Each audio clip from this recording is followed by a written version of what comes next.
Hi, welcome to Microservices Lab. In this lecture, we are going to create our first mutation and we will execute it as well. So let us get started. I have made some changes in this project. I have changed the type of ID from integer to UUID to be more realistic. And I did the corresponding changes in the other files as well, like the schema.sql file, where I have changed the type of the ID from int to varchar to support UUID in the database. To create a mutation, first we have to create a mutation block. So let us go to the schema.graphql file located in the src/main/resources directory. And now let us create the mutation block.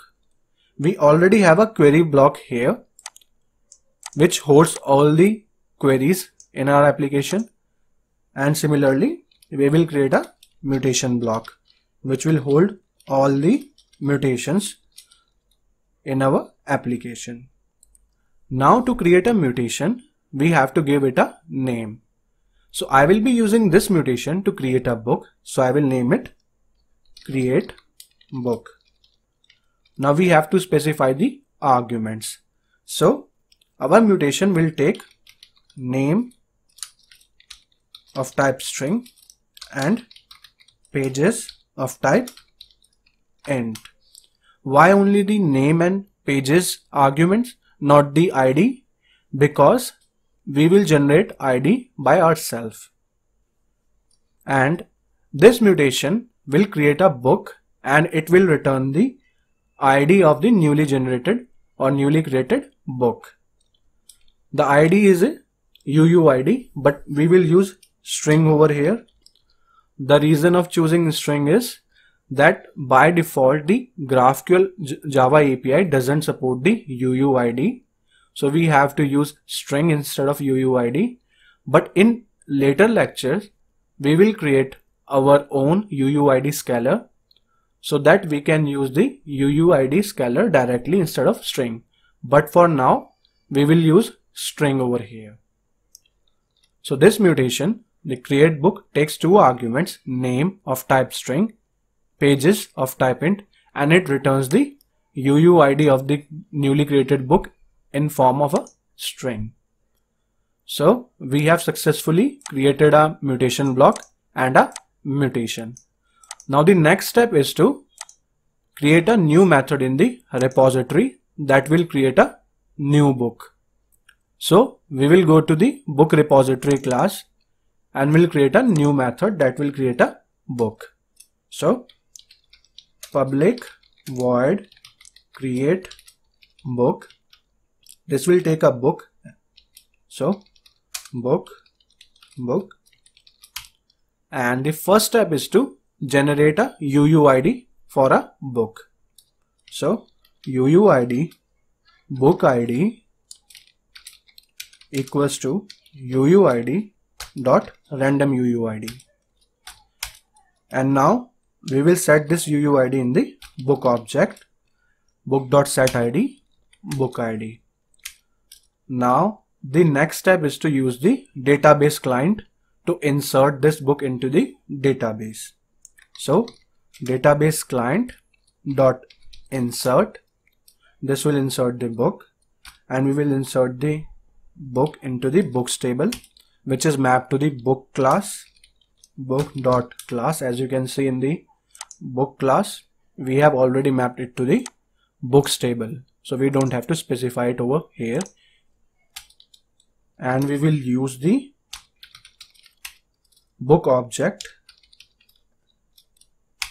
and this book object will get inserted into the books table, and then we will do a then, and then we will return the UUID of the newly created book, which is book ID. And now what we will do is we will return this, and we'll change the method return type to mono UUID. Let us do Control Shift F for formatting. So we have successfully created a new method in the book repository that will create a new book. So the next step is to create a data fetcher for this mutation, create book mutation. So we have to create a data fetcher. So we will go to the book service class, and here we will create a new data fetcher. Public data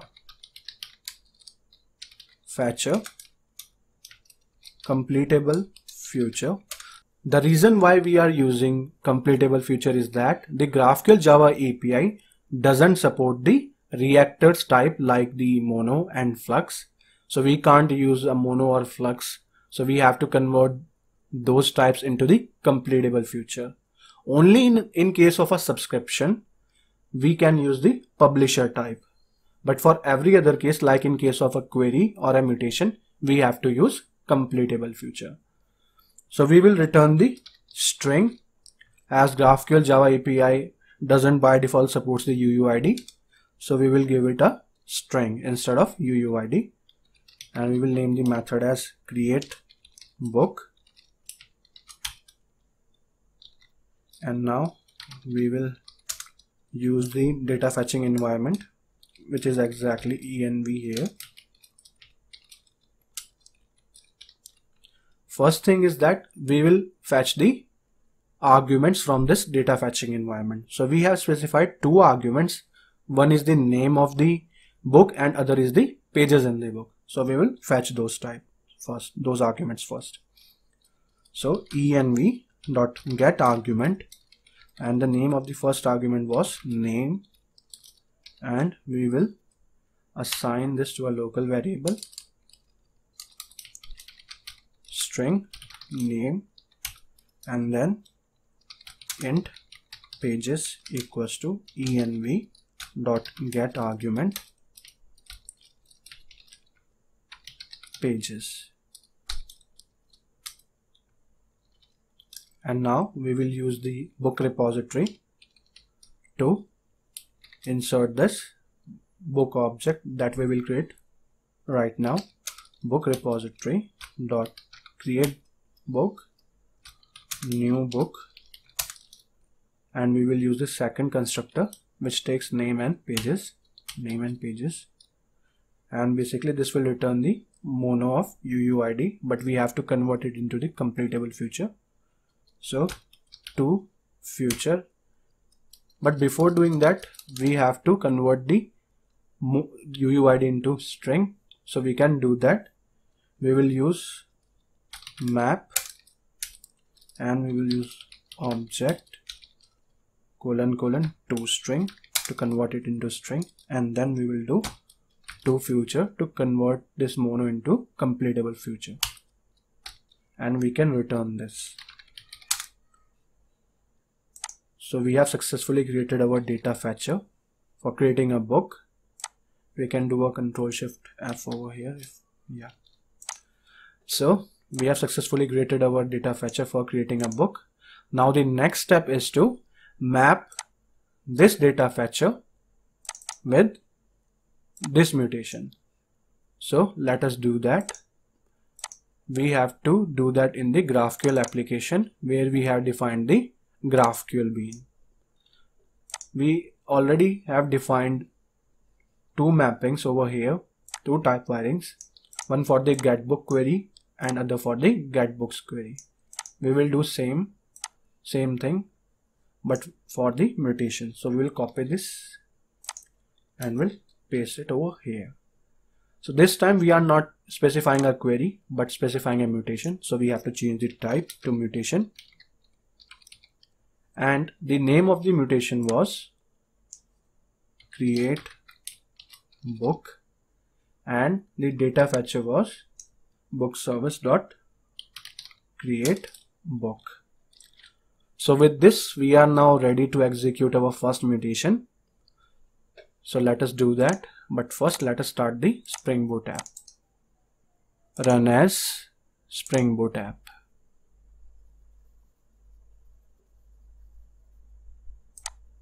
and our application is started. Now we can switch to Altair to execute this mutation.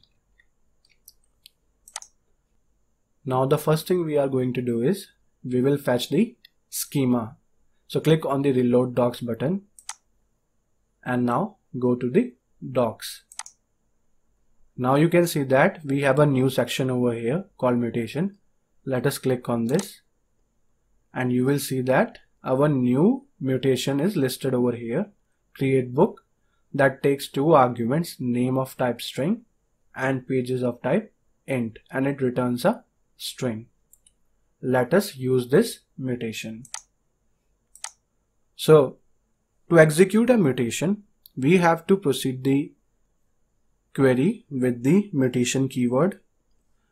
Unlike with the query where we don't have to specify the operation name, because query is the default operation, but mutation is not a default operation, so we have to start the query with the mutation keyword. So let us write the mutation keyword and then start our query. The name of the mutation was create book and it takes two parameters or arguments. Name, I will specify the name of the book, my new book, and pages, let us say 500. And create book returns a scalar, as string is a scalar, so we don't have to again specify the fields. As in case of scalars, we don't have fields, just like with the object types. So we are okay with this and our query is complete. Now we can run this mutation. Let us run this mutation and see what we get in results.